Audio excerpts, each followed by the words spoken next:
Effectivement, le débat autour du numérique est un débat très intéressant, d'actualité de nos jours. Et je suis très content que l'on puisse justement, à l'occasion de ce salon du livre, d'en débattre avec des partenaires.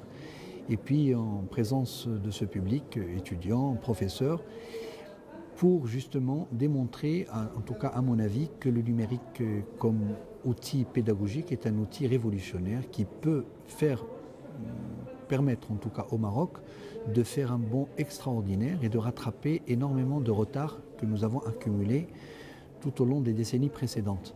Notre pays est un pays jeune où la démographie depuis les années 50 est galopante. Cet outil qui peut-être est critiqué par certains pour le dénoncer ou le considérer comme étant un outil que pour une élite. Moi, je ne suis pas tout à fait d'accord avec cette pensée.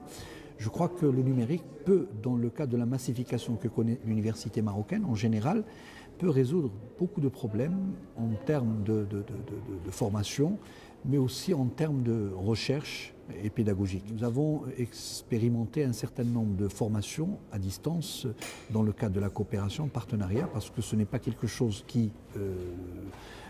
qu'on acquiert rapidement, mais l'encadrement, l'accompagnement par des universités escalitées dans ce domaine nous a permis de développer quelques expériences très intéressantes qui peuvent être démultipliées, généralisées, notamment dans les établissements à accès ouvert où la massification est un phénomène et en même temps une contrainte qu'il faut gérer. Nous sommes une université qui se trouve sur 3 sites, la géographie est un problème.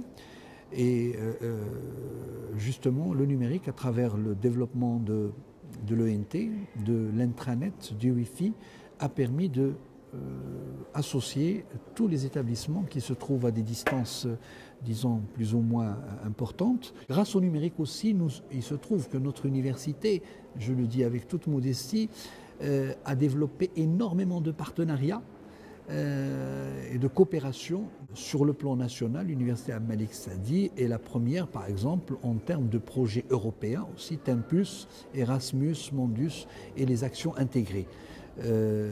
Et tout cela n'aurait pas pu avoir lieu si justement cet outil n'était pas maîtrisé et décimé au sein des établissements de l'université. Je crois que c'est très important. Cet outil est un outil neutre. Tout dépend de ce que nous en faisons et tout dépend de la politique ou de la démarche ou de la manière dont nous l'utilisons.